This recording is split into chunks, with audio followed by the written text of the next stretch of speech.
জানাবে একটি রাজনৈতিক দল জুলাই যোদ্ধাদের বিরুদ্ধে বিষাদাগার করছে, বলছেন বুলবুল। জানিয়ে দিব সংস্কার ছাড়া নির্বাচন নয়, বলছেন নাহিদ ইসলাম। এদিকে বিএনপি নেতা ফজলুর রহমানকে গ্রেপ্তারের দাবিতে বাসার সামনে বিক্ষোভ। জানাবো নারীর ব্যক্তিগত জীবন নিয়ে স্লাট শেমিং এর অধিকার কারণেই, বলছেন হাসনাত।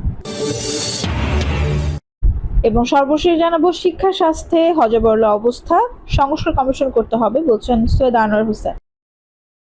দর্শক শুনছিলেন সংবাদ শিরোনাম, এখন বিস্তারিত। জানাবো একটি রাজনৈতিক দল জুলাই যোদ্ধাদের বিরুদ্ধে বিষেধাগার করছে, বলছেন বুলবুল। একটি রাজনৈতিক দলের পক্ষ থেকে তাদের শীর্ষস্থানীয় নেতারা জুলাই যোদ্ধাদের বিরুদ্ধে বিষেধাগার করছেন বলে দাবি করেছেন জামায়াত ইসলামীর কেন্দ্রীয় নির্বাহী পরিষদ সদস্য ঢাকা মহানগর দক্ষিণের আমির নুরুল ইসলাম বুলবুল। তিনি আরো বলেন, অন্তর্বর্তীকালীন সরকার বলছে জুলাই সনদ বাস্তবায়ন করবে পরবর্তী নির্বাচিত সরকার। আবার অন্তর্বর্তীকালীন সরকারের সুরে সুরে মিলিয়ে একটি দল বলছে তারা ক্ষমতায় গিয়ে সংস্কার করবে। তারা একবার বলে অন্তর্বর্তীকালীন সরকারের সব সংস্কার তারা মুছে দেবে, আবার বলে তারা ক্ষমতায় গিয়ে সংস্কার করবে। যারা ক্ষমতা যাওয়ার আগেই হাজারো ছাত্র জনতার রক্তে অর্জিত গণঅভ্যুত্থানকে অস্বীকার করে তারা কোনোভাবেই জুলাই সনদের স্বীকৃতি দিতে পারে না। তারা চায় যেন তেন একটি নির্বাচনের মাধ্যমে ক্ষমতা দখল করে নব্য ফ্যাসিবাদ কায়েম করতে। তারা সংস্কার চায় না, গণহত্যার বিচার চায় না। ঢাকা মহানগর দক্ষিণ জামায়াতের আমির বলেন, নতুন করে ফ্যাসিবাদের অধ্যায় শুরু করার নির্বাচন জনগণ চায় না, জামায়াত ইসলামীও চায় না। যেটা জনগণ চায় জামায়াত ইসলামীও সেটাই চাই। দেশের ৭১% জনগণ পিআর পদ্ধতিতে নির্বাচন চায়, কিন্তু সরকার একটি দলের চাপে পিআর পদ্ধতিতে নির্বাচনের ঘোষণা দিচ্ছে না। যেখানে জরিপে উঠে এসেছে দেশের ৭১% জনগণ পিআর পদ্ধতিতে জাতীয় সংসদ নির্বাচন চায়, সেখানে ওই একটি দলের নেতা বলছেন পিআর খায় নাকি মাথায় দেয়। কতটা রাজনৈতিক শিক্ষার অভাব থাকলে একটি রাজনৈতিক দলের নেতারা এমনটি বলতে পারে তা আর বোঝার বাকি থাকে না। যে নেতারা এখনো পিআর বোঝে না তাদের রাজনীতি নিয়ে আরো পড়াশোনা পরামর্শ দিয়ে বুলবুল বলেন, আপনি কিংবা আপনার দল পিআর না বুঝলে সমস্যা কোথায়? যেখানে দেশের ৭১% জনগণ পিআর বুঝেও পিআর পদ্ধতিতে ভোট চায়।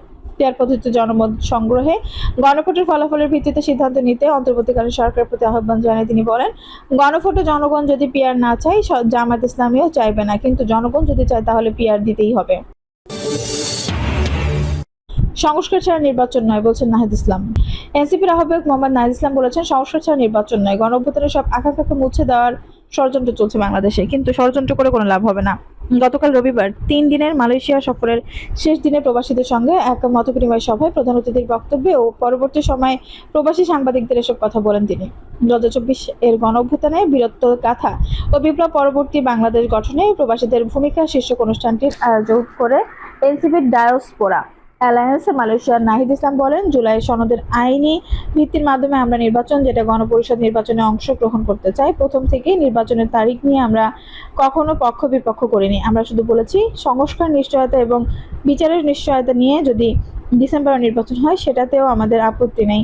নির্বাচনে অংশগ্রহণ ও সফলতার চেয়ে আমরা কাছে বেশি গুরুত্বপূর্ণ হচ্ছে সংস্কার। আমরা যাতে বলতে পারি দেশের এই পরিবর্তনটা আমরা নিয়ে এসেছি বা জুলাইয়ের ফলে পরিবর্তনটা নিয়ে এসেছে, তাই সংস্কারটাই আমাদের প্রধান এজেন্ডা। সংস্কারের পরে আমরা নির্বাচন নিয়ে ভাবব। অনুষ্ঠানের বিশেষ অতিথি হিসেবে উপস্থাপিত ছিলেন জাতীয় নাগরিক পার্টি এনসিপির যুগ্ম সদস্য সচিব Alauddin Ahmed, NCP diaspora alliance মালয়েশিয়ার সভাপতি মোহাম্মদ এনামুল হকের সভাপতিত্বে অনুষ্ঠানটি পরিচালনা করেন আলমগীর চৌধুরী। আকাশের আগের দিন শনিবার ২৩ আগস্ট প্রবাসী রেমিটেন্স যোদ্ধাদের সঙ্গে মতবিনিময়কালে নাহিদ বলেন, রাষ্ট্র ব্যবস্থায় কাঠামোগত পরিবর্তন না এলে জাতীয় নাগরিক পার্টি জাতীয় সংসদ নির্বাচন প্রত্যাখ্যান করবে। নির্বাচন কেবল ক্ষমতার পরিবর্তন আনে, কিন্তু গণঅভ্যুত্থান রাষ্ট্রীয় কাঠামো বদলায়। সেই কাঠামোগত পরিবর্তন না এলে আমরা এই নির্বাচন প্রত্যাখ্যান করব। তিনি আরো বলেন, এই গণঅভ্যুত্থান বাংলাদেশের আগের যে কোনো গণঅভ্যুত্থানের গণ আন্দোলন চেয়ে ভিন্ন। এই গণঅভ্যুত্থানের মাধ্যমে একটা নতুন রাজনৈতিক শক্তির উত্থান ঘটেছে ও তরুণদের উত্থান ঘটেছে। গত ১ বছরে বাংলাদেশ সংস্কারের পথে এগিয়েছে। এখন একটা অনিশ্চয়তার জায়গা দাঁড়িয়েছে যে সংস্কার হবে নাকি সংস্কার ছাড়া নির্বাচন দিকে এগিয়ে যাবে। আমরা খুব স্পষ্ট করে বলেছি, আমরা নতুন সংবিধান চাই, প্রতিষ্ঠানগুলো সংস্কার চাই। বিএনপি নেতা ফজলুর রহমানকে গ্রেপ্তারের দাবিতে বাসার সামনে বিক্ষোভ। বিএনপি চেয়ারপারসন উপদেষ্টা ফজলুর রহমানকে গ্রেপ্তারের দাবিতে রাজধানীর সেগুনবাগিচায় তার বাসার সামনে অবস্থান নিয়ে বিক্ষোভ করেছেন কয়েকজন। গতকাল রোববার মধ্যরাত থেকে বিপ্লবী ছাত্র জনতার ব্যানারে কনকর্ড টাওয়ারের সামনে অবস্থান নিয়ে তারা বিক্ষোভ করছেন। বাংলাদেশ গণতান্ত্রিক ছাত্র সংসদ, জুলাই রাজবন্দী সহ কয়েকটি সংগঠনের নেতাকর্মীরা এই অবস্থান কর্মসূচিতে অংশ নিয়েছেন। জুলাই গণ অভ্যুত্থান নিয়ে ক্রমাগত কুরুচিপূর্ণ বিভ্রান্তিকর বক্তব্য দেওয়ার অভিযোগ। বিএনপি থেকে গতকাল ফজলুর রহমানকে কারণ দর্শানোর নোটিশ দেওয়া হয়। আজ সোমবার দুপুরে ফজলুর রহমানের বাসার সামনে গিয়ে দেখা যায় রাস্তার মাঝে ব্যানার বিছিয়ে বসে আছেন 8 থেকে 10 জন। কিছুক্ষণ পরপর তারা ফজলুর রহমানকে গ্রেপ্তারের দাবিতে স্লোগান দিচ্ছেন। পাশে আইনশৃঙ্খলা রক্ষাকারী বাহিনীর সদস্যরা অবস্থান নিয়েছেন। জুলাই রাজবন্দী নামে একটি সংসদের কেন্দ্রীয় প্রতিনিধি সৈয়দ মাহদী হাসান প্রথম আলোকে বলেন, ফজলুর রহমান জুলাইকে অবমাননা করেছেন, জুলাই বিপ্লবকে কালো শক্তি বলেছেন। আমরা তাকে অবিলম্বে গ্রেপ্তারের দাবি জানাচ্ছি। তিনি আরো বলেন, তিনি ফজলুর রহমান যে দাম্ভিকতা দেখিয়েছেন তার জন্য ক্ষমা চাইতে হবে। আমরা গতকাল রাত থেকে এখানে অবস্থান নিয়েছি, দাবি আদায় না হওয়া পর্যন্ত যাব না। এই বিষয়ে রমনা থানার ভারপ্রাপ্ত কর্মকর্তা ওসি গোলাম ফারুক প্রথম আলোকে বলেন, বিএনপি নেতা ফজলুর রহমানের বাসার সামনে 8 থেকে 10 জন ব্যক্তি অবস্থান নিয়েছেন। তারা ফজলুর রহমানকে গ্রেপ্তারের দাবি জানাচ্ছে। পুলিশ সতর্ক অবস্থানে আছে। নারীর ব্যক্তিগত জীবন নিয়ে স্লাট সেমিংয়ের অধিকার কারণেই বলছেন হাসনাত। জাতীয় নাগরিক পার্টির এনসিপি দক্ষিণ অঞ্চলের মুখ্য সংগঠক হাসনাত আব্দুল্লাহ বলেছেন, নারীর রাজনৈতিক অবস্থান যাই হোক না কেন, তার শরীর সম্পর্ক বা ব্যক্তিগত জীবনকে টেনে এনে স্লাট সেমিংয়ের অধিকার কারণেই সোমবার নিজের ভেরিফাইড ফেসবুক পেজে দেওয়া এক পোস্টে নারীদের প্রতি স্লাট সেমিংয়ের বিরুদ্ধে তার অবস্থান স্পষ্ট করেছে। নারীর রাজনৈতিক অবস্থান যাই হোক না কেন, সে বিএনপির হোক, এনসিপির হোক, বামপন্থী হোক, ডানপন্থী হোক কিংবা দলবিহীন, তার শরীরের সম্পর্ক, পোশাক বা ব্যক্তিগত জীবন টেনে এনে স্লাট শেমিং করার অধিকার কেউ পায় না। এটা রাজনীতি না, এটা পুরুষতান্ত্রিক ঘৃণার সবচেয়ে নোংরা প্রকাশ। ভয়ঙ্কর বিষয় হলো, এই ঘৃণার চর্চা অনেক সময় আসে প্রগতিশীলতার মুখোশ পরা লোকেদের হাত থেকে, যারা একদিকে নারীর অধিকারের কথা বলে আর অন্যদিকে কোনো নারী তাদের রাজনৈতিক মতের বাইরে গেলেই তার চরিত্রে আঘাত হানে। রুমিন ফারহানা, তাসনিম জারা, সামান্তা, উমামা, তাসনৌবা কিংবা মানসুরা, তারা কেউই এই ঘৃণ্য ট্র্যাডিশনের বাইরে নন। কোনো দল বা মতের পক্ষে থাকলে স্লট শেমিংকে হালকা করে দেখা আর বিপক্ষে থাকলে উৎসাহ দেওয়া, এই দ্বিচারিতা আমাদের রাজনীতিকে শুধু কুরুচিপূর্ণ করে না, নারী বিদ্বেষকে স্বাভাবিক করে তোলে। এই ঘৃণার বিরুদ্ধে অবস্থান নেওয়া কোনো নর্মালাইজ রেসপন্স নয়, এটা জরুরি রাজনৈতিক লড়াই। দলমত পরিচয় যাই হোক থাকুক না কেন, এই লড়াই অব্যাহত রাখতে হবে। আমি নিজেও শ্রেণী ঘৃণার শিকার হলেও রুমিন ফারহানা সহ যে কোনো নারীর প্রতি স্লাট শেমিং এর বিরুদ্ধে আমরা স্পষ্ট অবস্থান ব্যক্ত করছি। শিক্ষা, স্বাস্থ্য, হযবরল অবস্থা। শিক্ষা, স্বাস্থ্যে হযবরল অবস্থা সংস্কার কমিশন করতে হবে বলছেন সৈয়দ আনোয়ার হোসেন।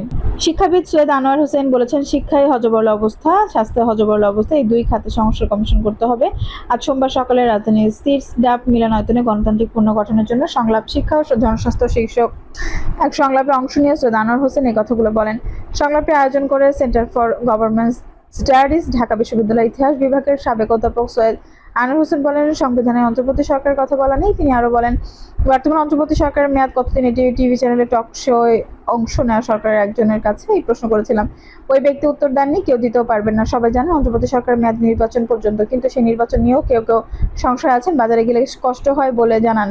অধ্যাপক আনোয়ার হোসেন বলেন, বাজারের ফর্দ শেষ হয় না, কিন্তু মানিব্যাগের টাকা শেষ হয়ে যায়। তিনি বলেন, সব মিলিয়ে দেশে এখন সুশাসন দরকার, সেটা হয়নি বলেই রাষ্ট্র ব্যবস্থায় এত বিচ্যুতি। দেশে কোনো সরকার শিক্ষকদের মর্যাদা দেননি। উল্লেখ করে সৈয়দ আনোয়ার হোসেন বলেন, শিক্ষকদের মর্যাদা দিতে হবে। বিগত সরকার শিক্ষকদের বেতন ভাতা নির্ধারণ করতে গিয়ে 3য় পর্যায়ে নামিয়ে এনেছিল। এরপর শিক্ষকদের আন্দোলন করতে হয়েছে। পদক্রমে একজন সচিবের নিচে একজন অধ্যাপক কেন থাকবেন, এই প্রশ্ন তোলেন তিনি। দর্শক, এই ছিল এখনকার সর্বশেষ সংবাদ। নিউজটি ভালো লাগলে অবশ্যই একটা লাইক দিন, কমেন্ট আপনার মূল্যবান মতামত জানান। সবসময় আমাদের পাশে থাকতে সাবস্ক্রাইব করে বেল বাটনটি অন করে রাখুন। ধন্যবাদ।